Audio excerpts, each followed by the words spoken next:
আল্লাহর রহমত ছাড়া, ভালোবাসা ছাড়া কেউ কোনোদিন জান্নাতে ঢুকতে পারবে। আম্মা জান আয়েশা বললেন, ইয়া রাসূলুল্লাহ, আপনিও না? আল্লাহর হাবিব বললেন, না আমিও না, তবে আল্লাহর রহমত আর দয়া সেদিন আমাকে ঘিরে রাখবে। মান নুকিশা উযিবা, যার হিসাব আল্লাহ সেদিন চাইবেন সে ধরা খেয়ে যাবে। সব সময় আল্লাহর কাছে এই দোয়াটা যেন আমরা করি, আল্লাহ কিয়ামতের দিন তুমি আমার হিসাব নিও না, আল্লাহ তুমি আমার বিচার বসিও না, আল্লাহ তুমি দয়া করে আমারে মাফ করে দিও।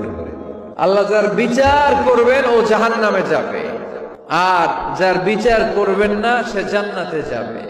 আল্লাহ যদি বিচার করে আর পাই টু পাই হিসাব নেয়, নামাজ পড়লি না কেন, রোজা রাখলি না কেন, মিথ্যা বললি কেন, খাদ্যে ভেজাল দিলি কেন, মাছে ফরমালিন দিলি কেন, যৌতুক খাইলি কেন, ঘুষ খাইলি কেন, উল্টা পাল্টা করলি কেন, জিনা করলি কেন, একটার পর একটা প্রশ্ন বানে যদি সেই ভয়ঙ্কর দিনে আল্লাহ আমাদেরকে জর্জরিত করে, আমাদের কোনো উত্তর আছে?